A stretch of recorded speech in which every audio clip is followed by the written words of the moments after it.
Germany is one of our closest allies, so we are going to pledge all the support that they may need. Well, let's talk to our correspondent Andrew Plant, who's at Munich Airport for us this evening. Andrew, new information is coming in all the time while we're on air, but one thing we do know for sure is that 3 suspected attackers are on the run. What more can you tell us from there? Fiona, a lot of confusion here at Munich Airport over the last half an hour, of course, as people arrived on their planes to get their buses and taxis into the city centre and were told that they can't go there because the roads are closed. People not really sure what to do here. Now, the latest on the manhunt, as we understand it, we know that witnesses said there were 3 men with guns. There are reports that one of those men has been killed. Police haven't confirmed that, but they have mentioned that report on Twitter. So potentially they are looking for 2 people. A manhunt here for 2 armed men. Now, we know just from local TV reports in the last 10 minutes or so that Austrian police are being drafted in to help. We're not too far away from the Austrian border here, 50 miles or so. That gives you an idea of the area that they're looking to search in here. And in the last couple of minutes, we've been told they will be beefing up security at the borders. So clearly a fear here that the men who are on the run right now could be heading towards one of the nearby borders. Andrew Plant, for now, in Munich, thank you. And our diplomatic correspondent James Robbins joins me here in the studio. James, police? Well, senior German politicians have called for stricter controls on the sale of guns in response to the shooting in Munich on Friday. An 18-year-old named locally as Ali David Sonboli killed 9 people and injured 27 others at a shopping centre before killing himself. Well, we can speak to our Europe correspondent Andrew Plant, who's in Munich for us. Andrew, questions must be being asked about how this teenage attacker got hold of a gun and 300 rounds of ammunition.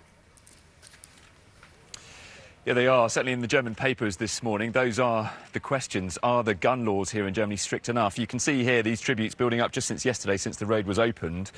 But we're opposite the McDonald's here. That's where the shooting, that's where the shooting started here about 5:45 on Friday evening, where David Sonboli started opening fire with that Glock pistol, carrying that bag with over 300 rounds of ammunition in it. So the questions here this morning, how was he able to get his hands on that gun? And remember, we heard from police yesterday that the serial number had been filed off. It wasn't identifiable. It was an illegal weapon.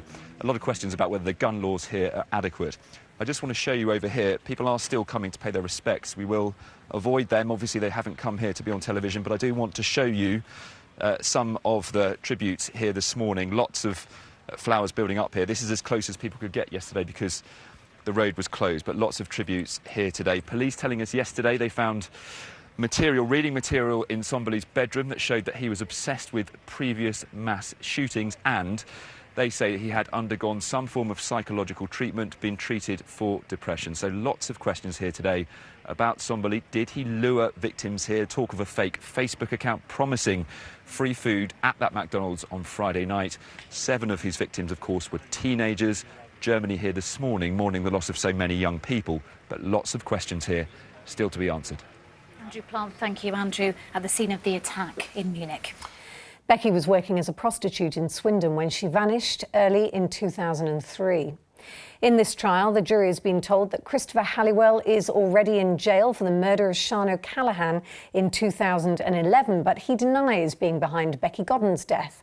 Well, Andrew Plant was in court and he joins us now from Uffington in Wiltshire. Andrew, what more can you tell us?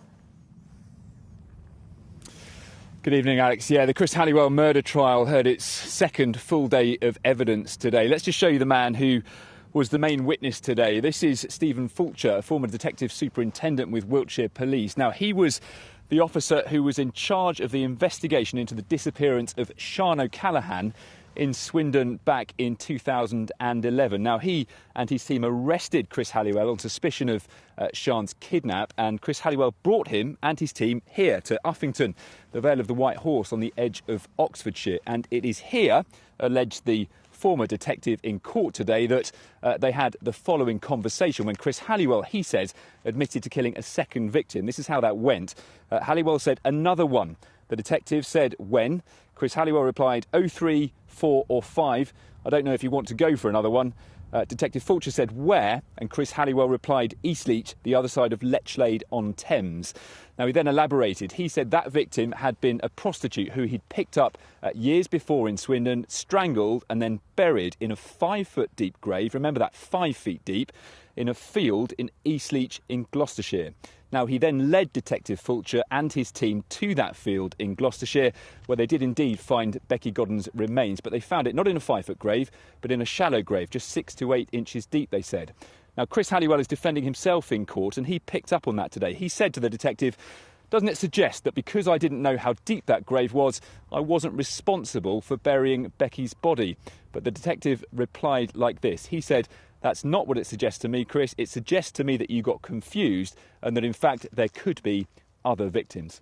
Now, I should just say, as you mentioned there, the jury already know in this trial that Christopher Halliwell is currently a serving prisoner. He is serving a life sentence with a minimum term of 25 years for the murder of Sian O'Callaghan. He pleaded guilty to that in 2012, but the judge has cautioned the jury not to assume he is guilty of Becky Godden's murder just because he has already been convicted of Sian's. The trial is expected to last until the end of the month.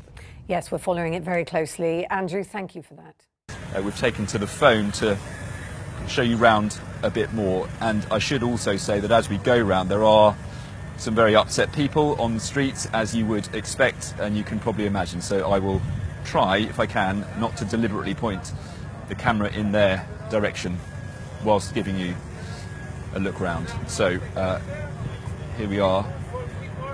Hopefully you can see what I'm seeing now. So we'll just take a walk around. This is 200 to 300 metres from where that truck came to rest here along the seafront in Nice yesterday. You can see barriers have been put up to hold people back. A lot of people out today, a lot of people coming here to pay their respects, just to look at the scene and try to make sense of what happened here in their home, in their holiday destination, on their streets, at their firework festival, on their Bastille Day here yesterday. So let me just show you what some people have been coming to do. So I don't want to get in anyone's way, but that is the flowers that have come to be laid here this morning.